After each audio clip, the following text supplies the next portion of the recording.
I used to be a personal trainer. Then I gave my 2-week notice. Today, I'm going to recap a 2009 action martial arts film called Ninja Assassin. A quick warning, there will be major spoilers ahead. The movie begins in a tattoo shop owned by an old, experienced man.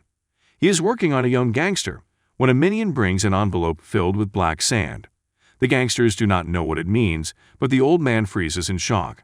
He reveals that the black sand denotes the arrival of the brutal, deadliest ninjas in the world. He encountered them long ago and has first-hand experience to know how dangerous they are. When the gangsters call him a coward, he shows them a nasty scar on his chest that was caused by a ninja attack. He was born with a heart on the right side of his chest, which is the only reason he is alive to this day. Suddenly, a man's head is sliced in half, splattering blood everywhere. Then, a wire drops from the ceiling and pulls a man upwards. When he is thrown back, only pieces of his gut reach the ground. The ninjas stay hidden in the shadows and slice people's bodies and limbs in one go, creating a bloodbath. Only after everyone is dead do we see the ninjas coming out of the dark corners of the room. Then we are introduced to the Azunu clan of Japan. It is a clan of ninjas led by the ruthless Lord Azunu. The clan collects children from around the world and makes them go through a series of brutal training to become the ultimate ninja assassins. They are popular among the world leaders, but hidden from the rest of the world.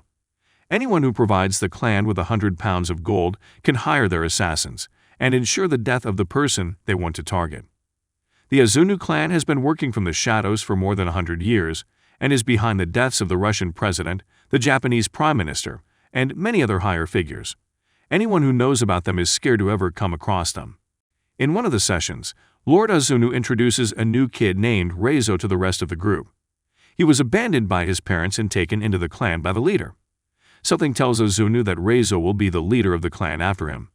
Because of the expectation, the training is tougher for Reizo.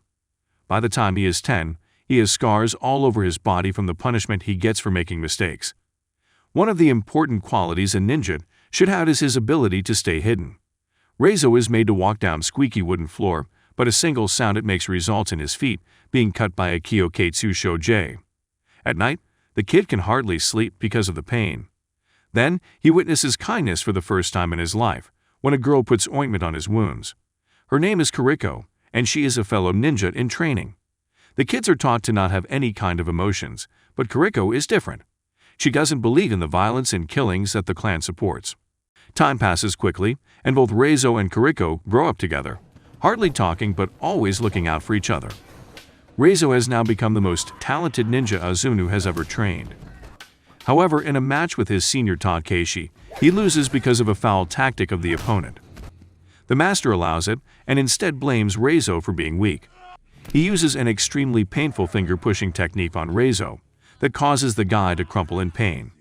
His ultimate test is to survive the night without medical assistance.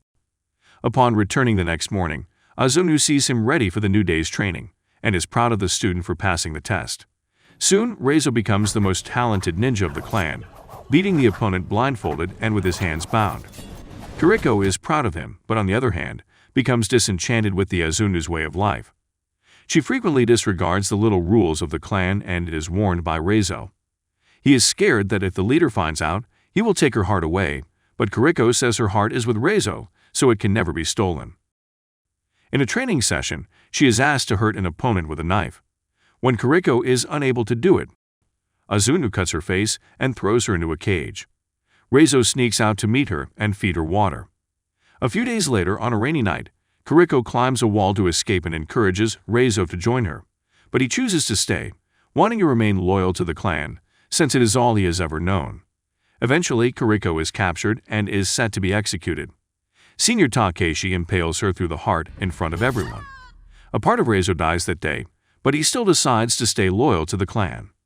The scene cuts to a few years later in Berlin Europol headquarters. A forensic researcher, Mika, has found evidence about the existence of the clan. Unaware of how dangerous the piece of information can be, she brings it to her senior at work, Maslow. He refuses to believe that there is a secret ninja organization that only the elites know about, but Mika shows him the reports which prove the connection between the flow of money from world leaders and the deaths of many known figures. Maslow, now interested, decides to dig further into the matter. Eventually, they find out that a high-ranking KGB agent Savadin has made similar reports in the past. But as his work started to gain recognition, he was kicked out of his post for being delusional and eventually killed. Then, we see that Rezo is also in the city of Berlin, living in a shabby apartment for a special task. He trains every morning over a block of nails like he was taught by his master. One day, he goes to the local laundry shop and comes across a woman. She seems to be friendly, but he instantly recognizes her as a ninja. They two attack each other and indulge in a tough fight. A while later, we see blood dripping out of a washing machine and the girl's body spinning inside it. Meanwhile, Mika takes her investigation a step forward and goes to meet the wife of the former agent who was killed for talking about the clans.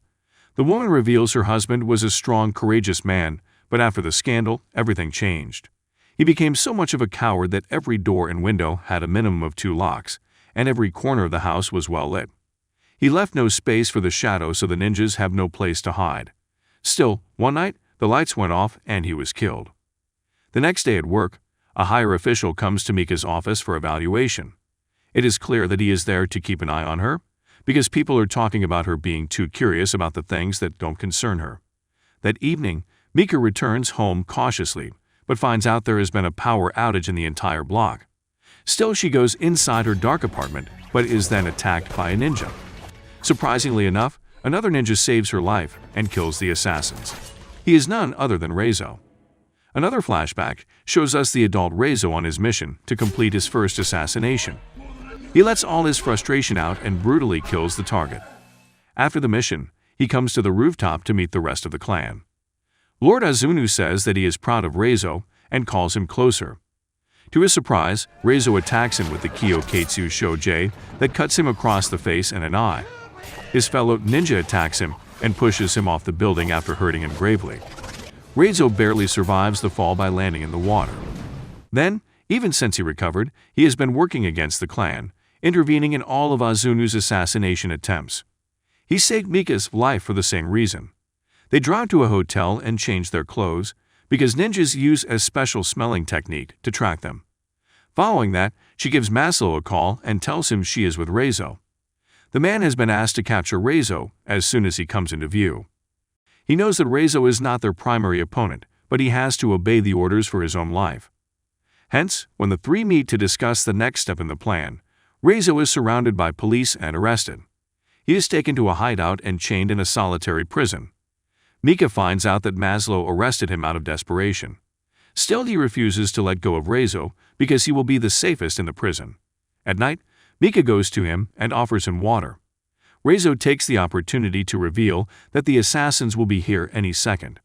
Mika tries to warn Maslow, but it is too late. The lights go off and the ninjas come out of the shadows.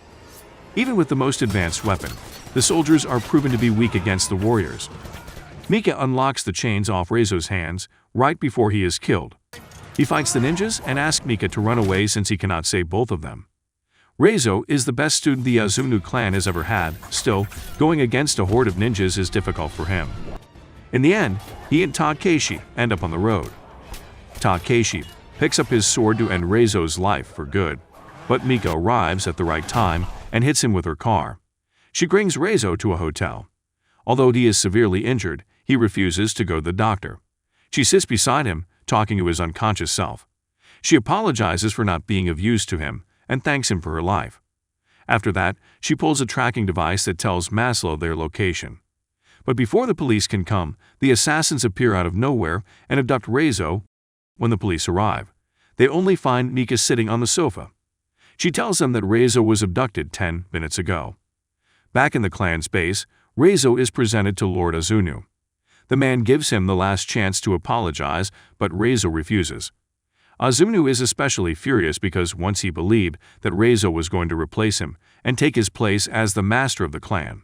He makes Rezo stand in the same position Kiriko was executed. Rezo is then hit with the finger jabbing technique, thrice. While most people would die with a single blow of the technique, Rezo vomits blood. Alongside it, he also vomits a tracking device. Before the ninjas see it, Mika, with an entire police force, enters the premises and wreaks havoc. Many ninjas are killed with explosives, so hiding in the dark doesn't work. In an ensuing battle, many people from both parties are killed. Reizo is confronted by Takeshi and his people. Even though the fight isn't fair, he kills all the ninjas and waits for Takeshi attack. Then the two fight with all their might, and Reizo wins in the end. Takeshi's limbs, and eventually his neck, are cut off. Now, the only person Reizo has to face is his former master Azunu. He finds the old man inside a room, sitting calmly while people die outside. The master proves his expertise by disappearing into thin air and coming out of the shadow behind Reizo. With only a push, he sends Reizo flying to the other room. Then, they both bring out their swords and engage in a fierce sword fight. Azunu gives him yet another chance to apologize, claiming himself to be Reizo's father. But Reizo replies that he is no one's son and the second he kills Azunu will be his first breath in life. With that being said, the two leap at each other, but Azunu disappears yet again. Suddenly, Mika comes into the room, hoping to help Reizo. However, Azunu reappears from the shadows and attacks her with a sword, right through her chest. The fight falls into Azunu's side until Reizo plays the same trick and slices his body repeatedly from the shadows. In the end, he is killed with a sword to his shoulder. Reizo brings Mika outside and the paramedics come to her aid. It turns out she was also born with a heart on the right side of her chest, which means she will survive. In the last scene, Reizo jumps off the wall of the academy, as Kuriko wanted him to. If you enjoyed this video, don't be shy, hit the like button, and if you disliked it, hit the dislike button twice just to be sure. You should watch the full movie. Thank you very much for watching.